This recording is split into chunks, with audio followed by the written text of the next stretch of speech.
నమస్కారం. ఏసీ2 న్యూస్కు స్వాగతం. నేను సీతారాం. ఈరోజు వార్తల్లో ముఖ్యాంశాలు. టర్కీలో ఉగ్రవాదుల మారణ హోమం, ఆత్మాహుతి దాడిలో 30 మందికి పైగా దుర్మరణం.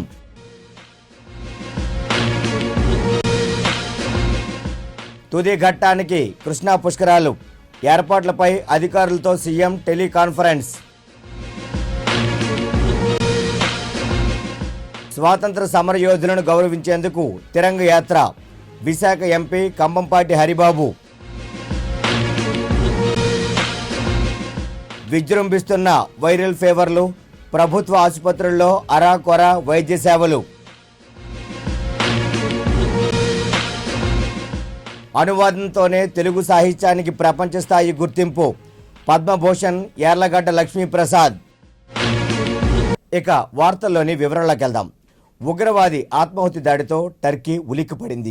ఓ వివాహ వేడుకలో ఉగ్రవాదులు దాడి చేసి 30 మంది ప్రాణాలను బలిగొన్నారు. మరో 94 మందిని గాయపరిచారు. బాధితులను చికిత్స కోసం ఆసుపత్రికి తరలించారు. ఒంటి నిండా బాంబులు ధరించి వివాహ వేడుకల్లోకి ప్రవేశించి ఉగ్రవాది తనకు తాను పేల్చుకొని మారణహోమం సృష్టించాడు. ఈ దాడిలో మృతుల సంఖ్య మరింత పెరిగే అవకాశం ఉందని గజియాటెంటెప్ గవర్నర్ అలీ ఎర్లికయ్య భావిస్తున్నారు. టర్కీ సరిహద్దు ప్రాంతాలను మూసివేసిన అధికారులు హై అలర్ట్ ప్రకటించారు. ఉగ్రవాదుల కోసం ముమ్మర గాలింపు చర్యలు చేపట్టారు. కృష్ణా పుష్కరాలకు ఆదివారం భక్తులు పోటెత్తారు. అన్ని ఘాట్ల వద్ద జనం కిక్కిరిశారు. పుష్కరాలు చివరి ఘట్టానికి చేరుకోవడంతో యాత్రికుల తాకిడి పెరిగింది. ఈ నేపథ్యంలో ముఖ్యమంత్రి చంద్రబాబు నాయుడు పుష్కర యాత్రికులకు అన్ని సౌకర్యాలు కల్పించాలని అధికారులకు ఆదేశించారు. కృష్ణా పుష్కరాల 10వ రోజు ఏర్పాట్లపై పుష్కర ఘాట్ల ఇన్ఛార్జీలతో ముఖ్యమంత్రి టెలికాన్ఫరెన్స్ నిర్వహించారు. ఈ సందర్భంగా ఆయన మాట్లాడుతూ పుష్కర ఘాట్ల వద్ద ప్రతి 15 మీటర్లకు గజ ఈతగాళ్లను అప్రమత్తంగా ఉంచాలన్నారు. కనకదుర్గ అమ్మవారి దర్శనానికి భక్తులు భారీ సంఖ్యలో వస్తున్నందున ఇబ్బందులు లేకుండా చూడాలన్నారు. విజయవాడ పద్మావతి ఘాట్ వద్ద అమ్మ ఒడి పేరుతో చిన్నారులకు పాలు పంపిణీ చేస్తున్న వారిని సీఎం అభినందించారు. విజిబిలిటీ, ఎక్స్ప్రెషన్స్, రీట్వీట్స్ బాగున్నాయని, ఇదే స్ఫూర్తితో కొనసాగించాలని అధికారులను కోరారు. భారతీయ జనతా పార్టీ చేపడుతున్న తిరంగ యాత్రలో భాగంగా గాజువాకలో బైక్ ర్యాలీ నిర్వహించారు. విశాఖ ఎంపీ కంబంపాటి హరిబాబు, గాజువాక ఎమ్మెల్యే పల్లా శ్రీనివాసరావులు ఈ ర్యాలీలో పాల్గొన్నారు. ఈ సందర్భంగా ఎంపీ హరిబాబు మాట్లాడుతూ స్వాతంత్ర సమరయోధులను గౌరవించడం, జాతీయ భావం, దేశభక్తిని పెంపొందించేందుకు భారతీయ జనతా పార్టీ ఈ వినూత్న కార్యక్రమానికి శ్రీకారం చుట్టిందని పేర్కొన్నారు. ఈ ర్యాలీలో పార్టీ నగర అధ్యక్షుడు ఎం నాగేంద్ర, మాజీ మేయర్ పులుసు జనార్దన్ రావు తదితరులు పాల్గొన్నారు. 70వ స్వాతంత్ర దినోత్సవాన్ని పురస్కరించుకొని ప్రధానమంత్రి నరేంద్ర మోడీ గారు ఒక పిలుపునిచ్చారు. దేశవ్యాప్తంగా ద్విచక్ర వాహనాలతో తిరంగా యాత్రను నిర్వహించి జాతీయ పతాకాలతో ప్రజలలో దేశభక్తిని ప్రబోధించే విధంగా కార్యక్రమాన్ని చేపట్టాలని, అందులో భాగంగా ఆయా ప్రాంతాల్లో స్వాతంత్ర సమరంలో పాల్గొని దేశ స్వాతంత్రం కోసం బ్రిటిష్ వారికి ఎదుర్కొనే విధంగా పోరాటం చేసి ప్రాణత్యాగాలు చేసినటువంటి మహానాయకులను మనం స్మరించాలని, వారికి పూలమాలలేసి సత్కరించాలని, వారి యొక్క సేవలను దేశ ప్రజలకు తెలియజేయాలని చెప్పి వారు పిలిపించారు. చాలా చక్కని కార్యక్రమం పెట్టారు. రేపు అంటే దేశం కోసం ప్రాణం త్యాగం చేసుకోవాలి కానీ, దేశం కోసం పోరాటం చేసుకోవాలి కానీ, దేశం కోసం సేవ చేసుకోవాలి కానీ వాళ్ళు గుర్తించుకోవాలి, వాళ్ళు చేసినటువంటి సేవలు గుర్తించాలనే ఉద్దేశంతో పెట్టినటువంటి కార్యక్రమం. అది గాజువాక ప్రజల తరఫున బీజేపీ పార్టీకి, అలాగే నరేంద్ర మోడీ గారికి, వారి అధ్యక్షత మనస్ఫూర్తిగా మనం తెలియజేస్తున్నాం. పారిశ్రామిక ప్రాంతంలో విష జ్వరాలు విజృంభిస్తున్నాయి. ప్రభుత్వ వైద్యశాలల్లో మెరుగైన వైద్యం అందక ఆసుపత్రికి వచ్చే రోగులు ప్రత్యక్ష నరకాన్ని చవిచూస్తున్నారు. మరోవైపు వైరల్ జ్వరాలు జనాలను పట్టి పీడిస్తున్నాయి. ప్రైవేటు, కార్పొరేట్ హాస్పిటల్స్కు వెళ్లలేని పేద, మధ్యతరగతి వర్గాల రోగులు ప్రభుత్వ ఆసుపత్రులనే ఆశ్రయిస్తున్నారు. అక్కడ సరైన వైద్య సదుపాయాలు, మందులు అందుబాటులో లేకపోవడం వల్ల ప్రాణాలను అరచేతిలో పట్టుకొని బిక్కుమంటున్నారు. ఇప్పటికైనా జిల్లా వైద్య ఆరోగ్య శాఖ, జీవీఎంసీ, ప్రజారోగ్య విభాగాలు స్పందించి ప్రభుత్వ ఆసుపత్రుల్లో వైద్య సేవలను మెరుగుపరచాలని మల్కాపురం పారిశ్రామిక ప్రాంతాల వాసులు కోరుతున్నారు. తెల్లవారు 8 గంటలకు వచ్చాము. 8 నుంచి 9 వరకు ఉన్నారంటే 9 గంటలకు డాక్టర్స్ వస్తారు కదా, 9 నుంచి 9:30కు ఓపీ రాస్తామన్నారు, 10 గంటలకు ఓపీ రాస్తామన్నారు, 10:30కు రాస్తామన్నారు. ఇంకా ఇక్కడ వాళ్ళందరూ పేచి చేయగానే 10:20 గంటలకి ఓపీ రాశారు. ఇప్పుడు 11 అవుతుంది. డాక్టర్ కూడా ఏ పిల్లల మీద కానీ పెద్దవాళ్ళు కానీ మీద ఎవరు కూడా యాక్షన్ తీసుకోవాలి. చాలా మంది ఇక్కడ పిల్లలతో సఫర్ అవుతున్నారు. రక్త పరీక్షకు వచ్చాను నిన్న, అతను రాలేదని పంపించారు. మళ్ళీ ఇవాళ 9 గంటలకు వచ్చాము, 12 ఇప్పుడు దాటిపోతాం, 12 దాకా ఉన్నా సరే ఇంకా చేయలేదు. రక్త పరీక్ష మాకు కావాలి. ఎన్ని హాస్పిటల్ తిరిగినా సరే ఎక్కడ ఏడు తేలేదు. నా జబ్బు ఏడు తేలుదని ఇక్కడికి వచ్చాను, నాకు రక్త పరీక్ష కావాలి, ఇప్పుడు దాకా తీయలేదు. ఊరంతా బాగా ఫీవర్, డెంగ్యూ ఫీవర్ వస్తుందన్నమాట. 3 పిల్లలు చనిపోయారు కూడా. ఊరంతా చాలా సీరియస్గా ఉన్నారు. దోమలకి మందు కూడా కొట్టారు. ఇప్పుడు బాగాలేదని ఆరులో కూడా తిరుగుతాను కానీ ట్యాబ్లెట్ ఏ భాషకైనా అనువాదం లేకపోతే తులనాత్మక అధ్యయనానికి తావుండదని రాజ్యసభ మాజీ సభ్యులు డాక్టర్ యార్లగడ్డ లక్ష్మీప్రసాద్ అభిప్రాయపడ్డారు. సాహిత్య అకాడమీ, మొజాయిక్ సాహిత్య సంస్థ సంయుక్త ఆధ్వర్యంలో తెలుగు సాహిత్య అనువాదం, ధోరణులు, నైపుణ్యాలు అనే అంశంపై ద్వారకా నగర్లోని పబ్లిక్ లైబ్రరీలో ఓ సదస్సు జరిగింది. ఈ సదస్సుకు ముఖ్య అతిథిగా హాజరైన యార్లగడ్డ లక్ష్మీప్రసాద్ మాట్లాడుతూ తెలుగు భాషను హిందీలోకి అనువదిస్తే దాని ద్వారా ఇతర భాషల్లోకి అనువదింపబడి తెలుగు సాహిత్యం ప్రపంచానికి తెలుస్తుందన్నారు. తెలుగు సాహిత్యం ఎర్రన్న తెక్కన్నలతో పుట్టిందని గుర్తు చేశారు. అనువాదాన్ని ఒక స్థాయికి తీసుకొచ్చేందుకు కృషి చేస్తున్న వారిని ఆయన అభినందించారు.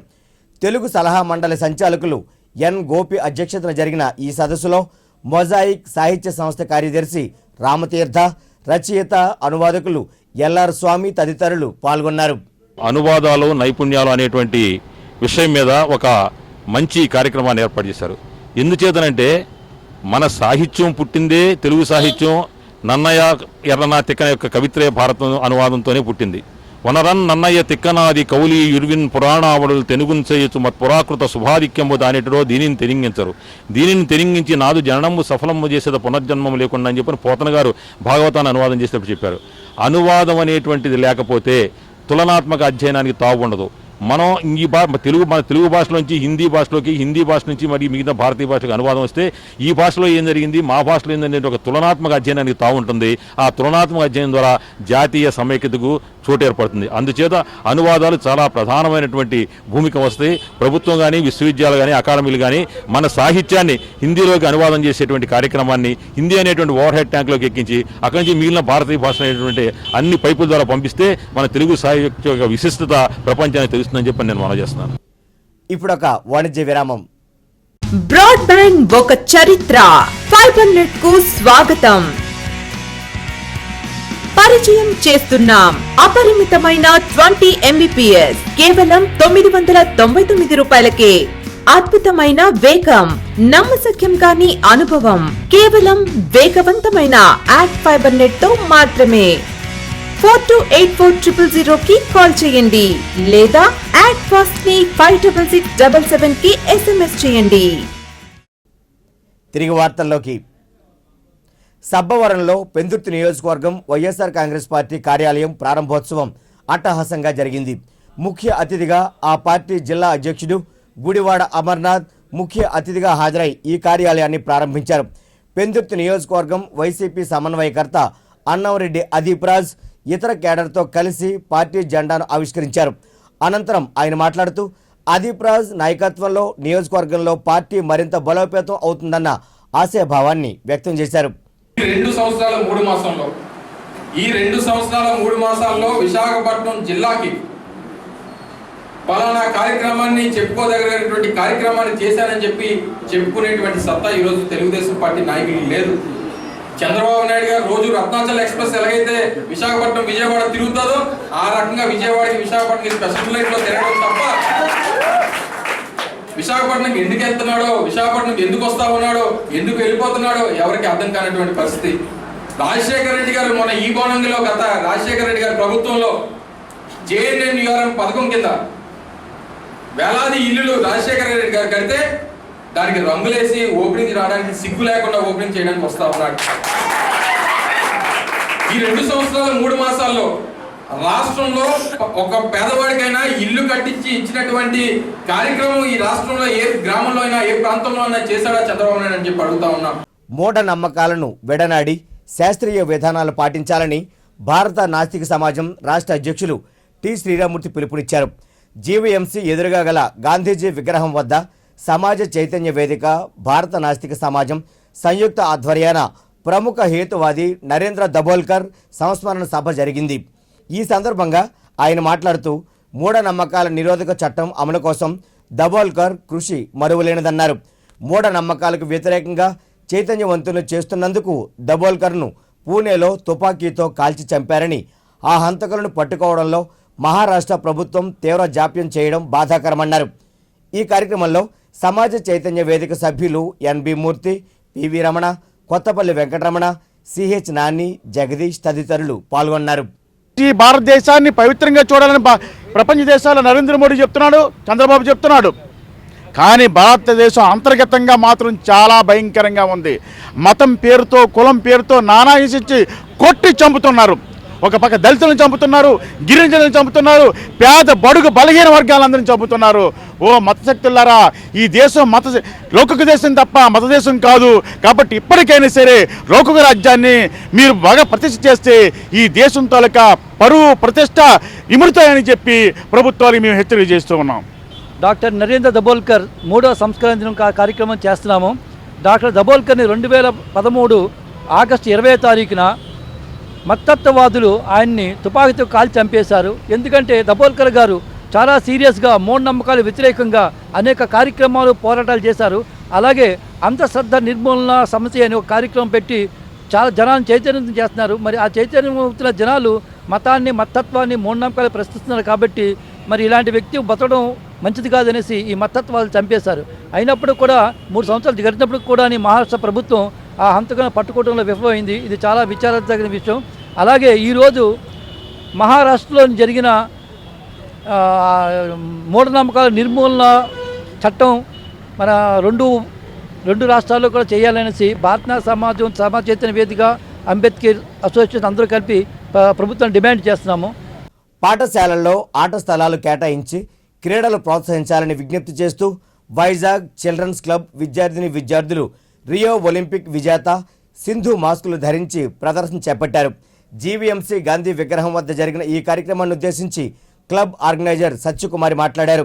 120 కోట్లున్న భారత్లో సింధు లాంటి క్రీడాకారులు అనేక మంది ఉన్నారని, అయితే అందుకు తగ్గ ప్రోత్సాహం లేక మరుగున పడిపోతున్నారని వాపోయారు.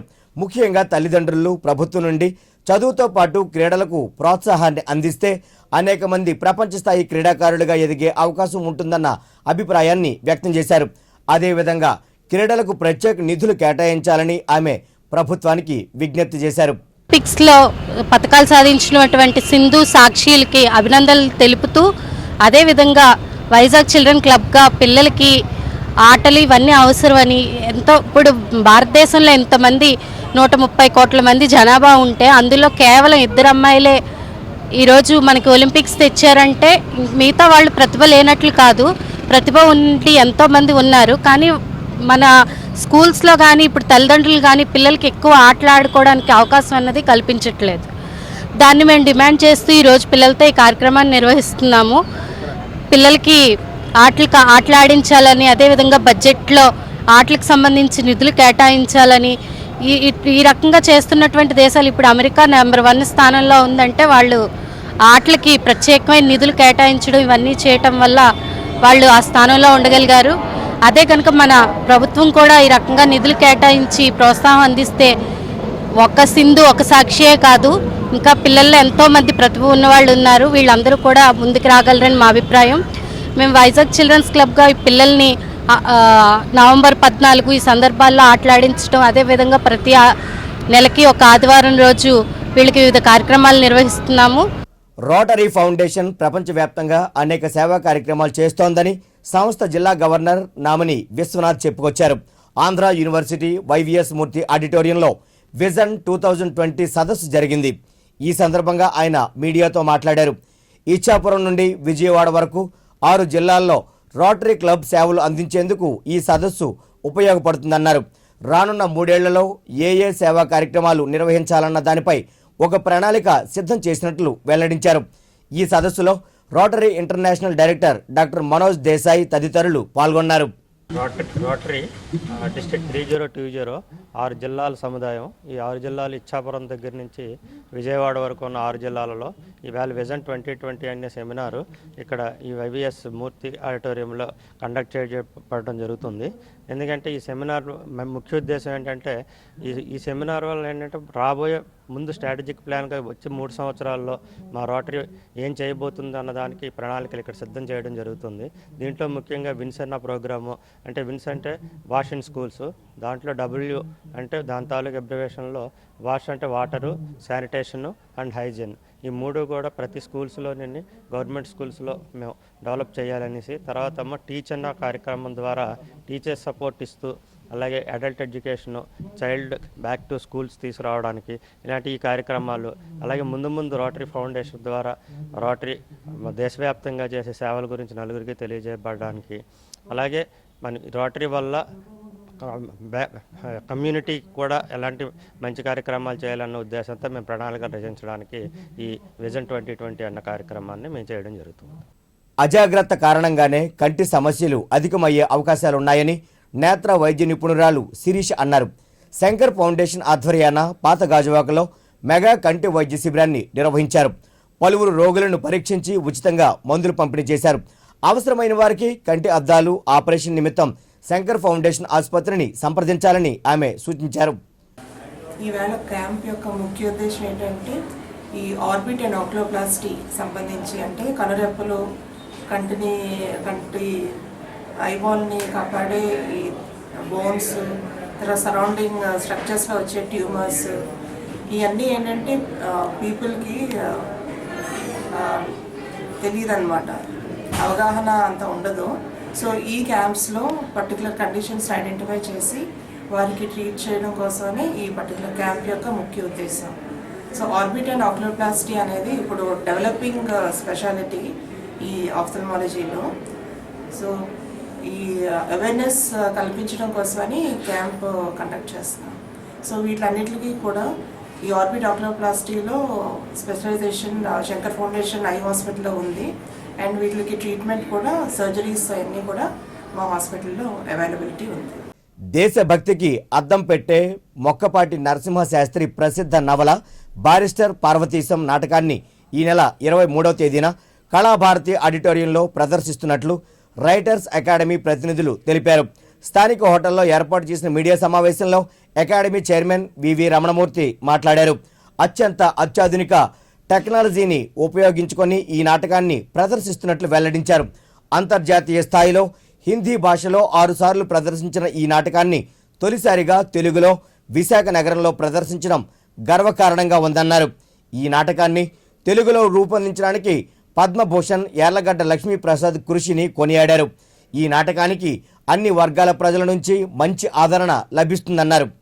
23వ తేదీన సాయంత్రం 5 గంటలకు, అలాగే రాత్రి 7:30 2 ప్రదర్శనలు ఉంటాయని గుర్తు చేశారు. ఈ సమావేశంలో ప్రయోగం థియేటర్ గ్రూప్ అధ్యక్షులు దేవరకొండ సుబ్రహ్మణ్యం తదితరులు పాల్గొన్నారు. ప్రయోగం థియేటర్ గ్రూప్ వాళ్ళు చాలా శ్రమకొచ్చి ఇది హిందీలో ఒక 6 సార్లు ఈ నాటకాన్ని ఇంతవరకు ప్రదర్శించారు అంతర్జాతీయ డయాస్ మీద.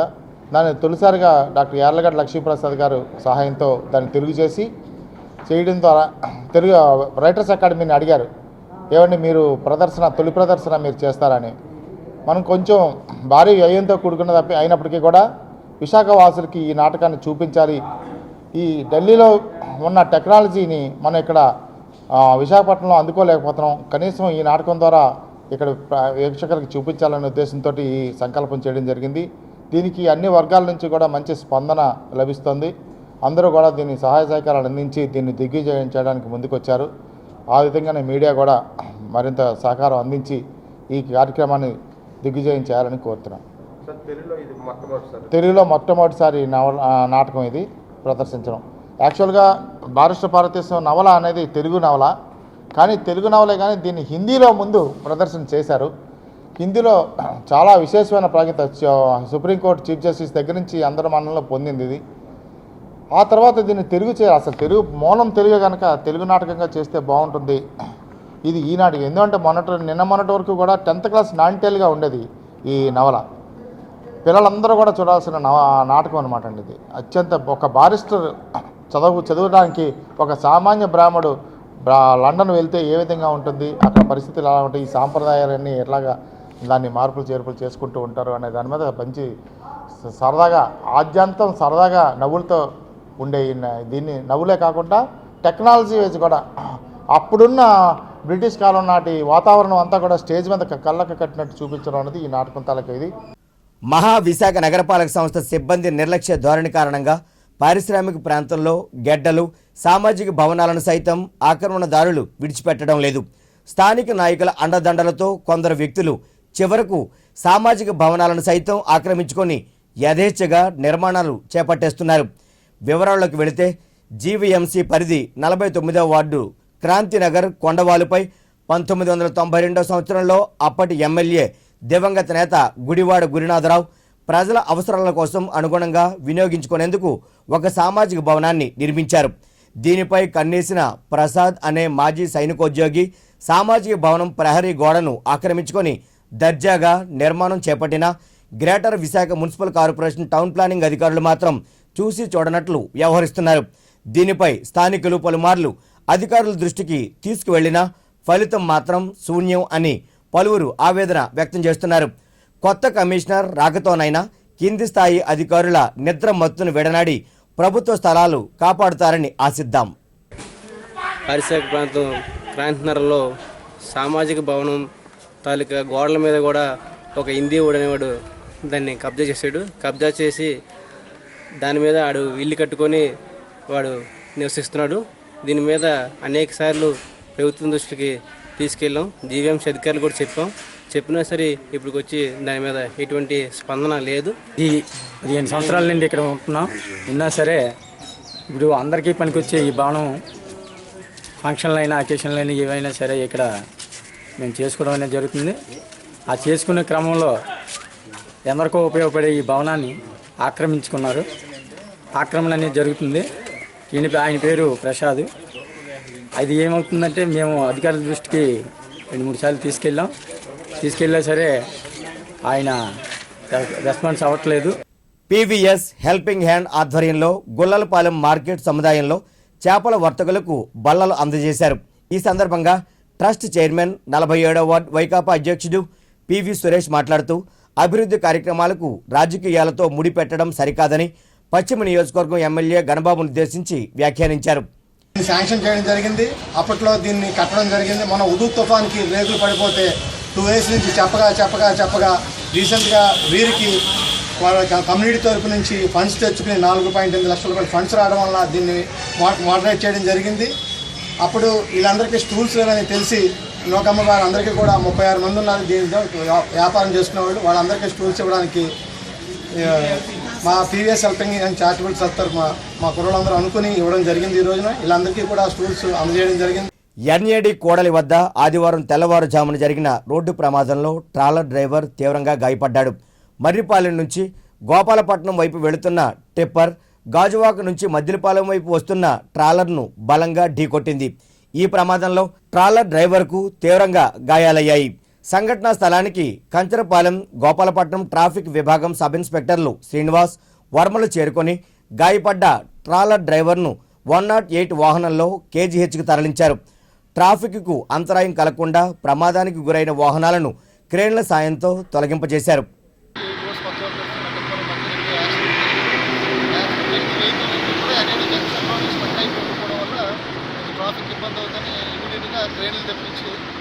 ట్రాఫిక్ ఎటువంటి అంతరాయం లేకుండా రెగ్యులేట్ చేసి ఇమీడియట్గా ఒక 1/2 అవర్ 1 అవర్లో కన్నా ట్రాఫిక్ క్లియర్ చేసి యాక్సిడెంట్ జరిగిన వెహికల్స్ కూడా సైడ్ చేసి ట్రాఫిక్ ఎటువంటి ఇబ్బంది లేకుండా సైడ్ చేసి పక్కన పెట్టడం జరిగింది.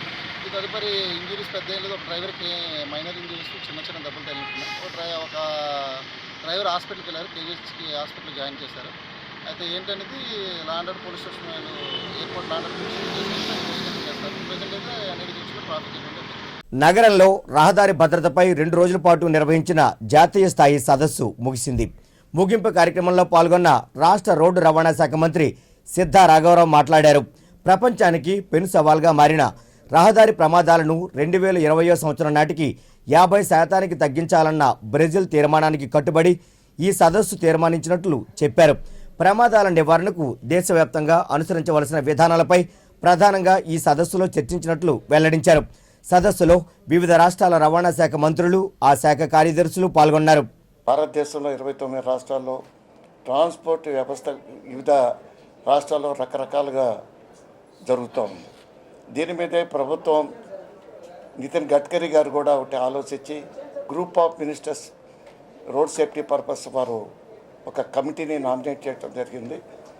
ఆ కమిటీ సంబంధించిన యూనుస్ ఖాన్ రాజస్థాన్ ట్రాన్స్పోర్ట్ మినిస్టర్ వారు కూడా నిన్న ఈరోజు ఇప్పుడుదా కూడా వారు ఈ కార్యక్రమంలో పార్టిసిపేట్ చేశారు.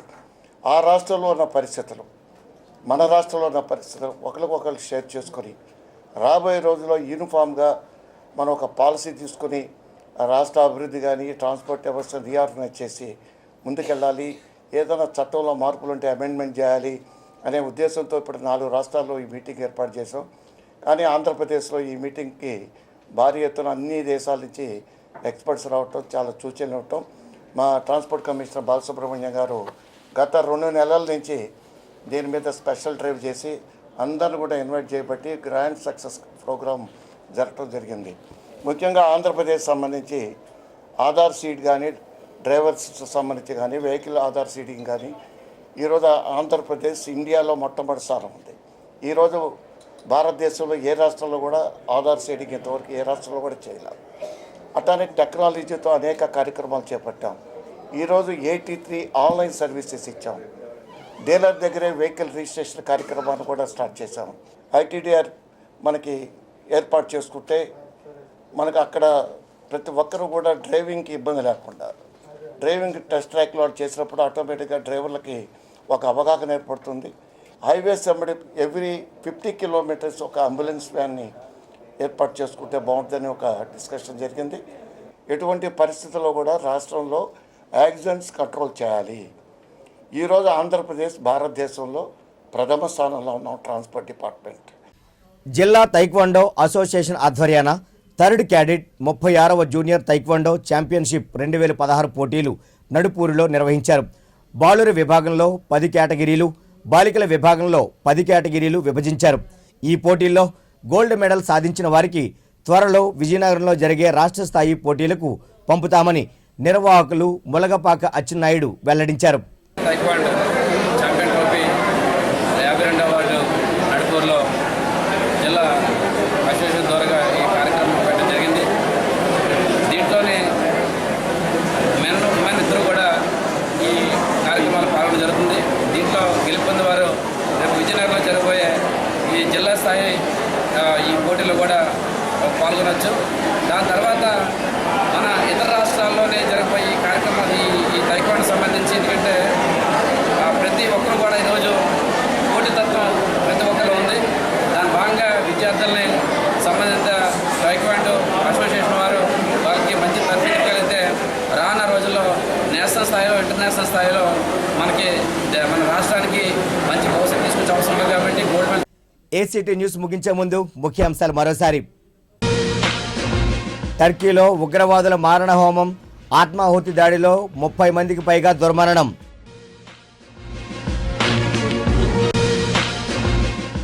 తుది ఘట్టానికి కృష్ణా పుష్కరాలు, ఏర్పాట్లపై అధికారులతో సీఎం టెలికాన్ఫరెన్స్. స్వాతంత్ర సమరయోధులను గౌరవించేందుకు తిరంగ యాత్ర, విశాఖ ఎంపీ కంబంపాటి హరిబాబు. విజృంభిస్తున్న వైరల్ ఫీవర్లు, ప్రభుత్వ ఆసుపత్రుల్లో అరాకొర వైద్య సేవలు. అనువాదంతోనే తెలుగు సాహిత్యానికి ప్రపంచ స్థాయి గుర్తింపు, పద్మభూషణ్ యార్లగడ్డ లక్ష్మీప్రసాద్. ఈ వార్తలు ఇంతటితో సమాప్తం. నమస్కారం.